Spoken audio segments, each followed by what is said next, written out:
This video is brought to you by CuriosityStream.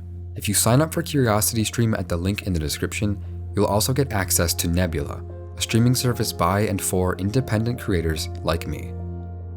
Pop stars love attention. Why wouldn't they? The more people talk about them, the more money they can make. Attention translates into ticket sales, streams, and engagement.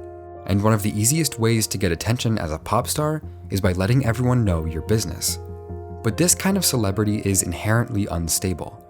Sooner or later, everyone cracks under the pressure. From Ariana Grande's incredibly prolific run during 2018 to basically the entirety of Kanye's career, we've seen again and again that intense fame places a massive burden on an artist's mental health. Yet many artists continue to trade their peace of mind and privacy for a key into the upper echelon. But there's one major exception I want to talk about today.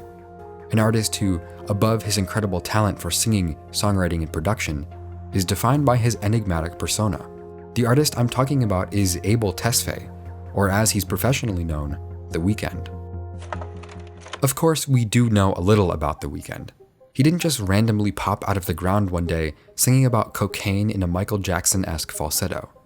In reality, Abel Tesfaye was born in Toronto in 1990 and raised in Scarborough, a district on the east side of the city. His father left when he was very young and never returned, and so Abel was raised by his mother and grandmother, who taught him how to speak the traditional Ethiopian language Amharic and took him to Ethiopian church service.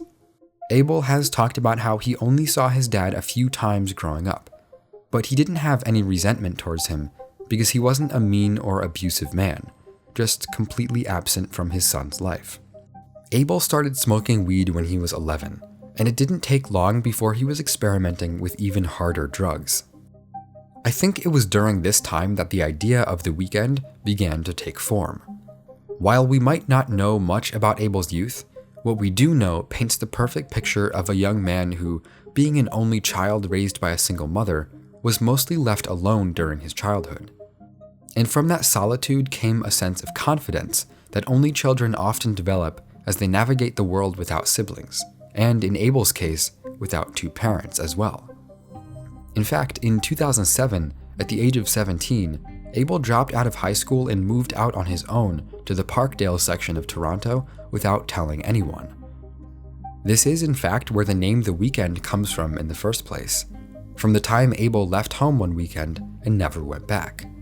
It's an origin story that tells a lot about his character while simultaneously being secretive and mysterious. Abel, unlike many artists, didn't release a long list of roughshod EPs or mixtapes before finding his voice.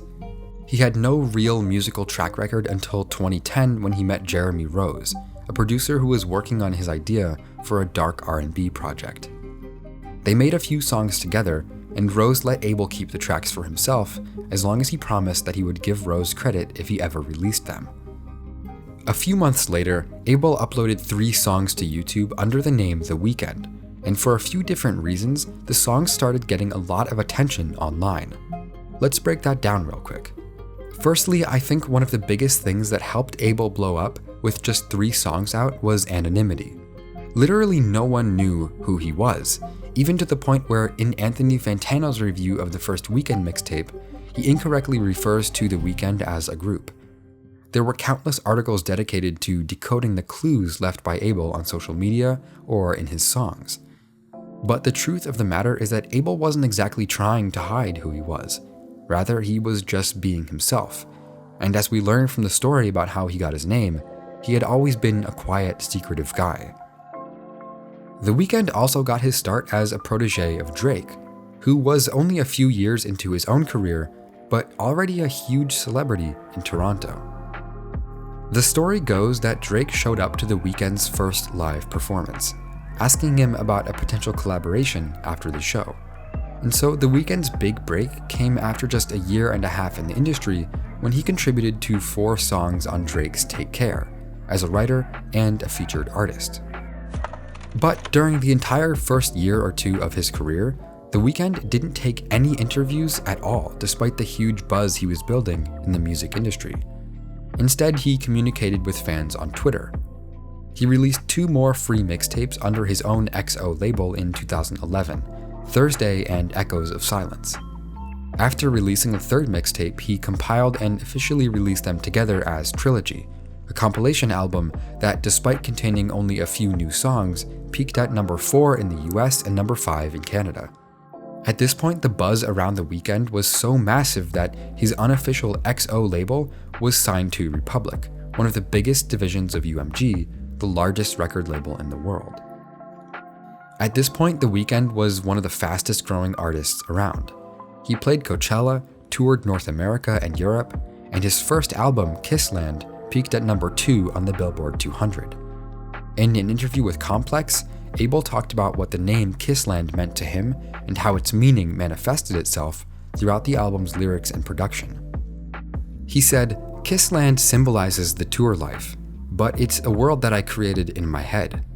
Just like House of Balloons symbolizes Toronto and my experiences there, but it's a world that I created. When I think about Kissland, I think about a terrifying place. It's a place I've never been to before that I'm very unfamiliar with. A lot of it is inspired by filmmakers like John Carpenter, David Cronenberg, and Ridley Scott, because they know how to capture fear. That's what Kissland is to me, an environment that's just honest fear. I don't know who I am right now, and I'm doing all these outlandish things in these settings that I'm not familiar with. To me, it's the most terrifying thing ever."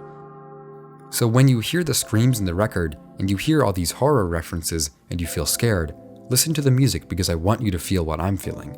Kissland is like a horror movie.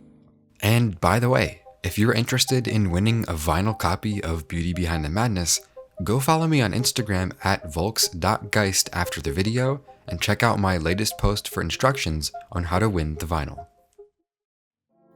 The Weeknd released Beauty Behind the Madness in 2015. The album featured interesting production with distorted beats and an all-around sense of darkness. And in my opinion, it'll probably go on to be one of the defining albums of the 2010s. When people look back and want to know what music was like in the 2010s, the same way we might listen to Pink Floyd or Led Zeppelin today, I think Beauty Behind the Madness is going to be one of those kinds of albums. It just encapsulates the sound of its time very well in terms of production, writing, subject matter, and presentation. And Beauty Behind the Madness wasn't just good. Even though it's my favorite album by The Weeknd so far, it also sold ridiculously well. It debuted at number 1 in 8 countries, selling more than 400,000 copies in its first week. To put it simply, at this point The Weeknd was just massive. He became the first male artist to simultaneously hold the top 3 spots on the Billboard R&B chart, and he headlined 3 festivals in 2015, Lollapalooza, the Hard Summer Music Festival, and the Bumbershoot Festival. But his journey to achieve artistic integrity while also dominating the popular music charts wasn't over yet. Even though The Weeknd has only released 1 album in the last 4 years, he's hardly been dormant. His third album, Starboy, went number 1 again, featuring collaborations with Daft Punk, Future, Kendrick Lamar, and Lana Del Rey. While critics didn't consider it quite as innovative or original as Beauty Behind the Madness, it once again sold in massive quantities, with 350,000 copies sold in the first week. Starboy won a Grammy for Best Urban Album of 2016, making it The Weeknd's second time winning that award. The album racked up billions of streams on Spotify, especially on the Daft Punk collaborations Starboy and I Feel It Coming. In the last couple of years, The Weeknd also signed Nav to his XO label, worked on the Black Panther soundtrack album, and released My Dear Melancholy, a darker, minimal project that focused on his experiences with a few high-profile yet private relationships he had been through, specifically those with Bella Hadid and Selena Gomez. My Dear Melancholy was in some ways the opposite of its predecessor Starboy. Whereas Starboy was an hour long with 18 tracks, My Dear Melancholy features only 7 songs with a runtime of 25 minutes.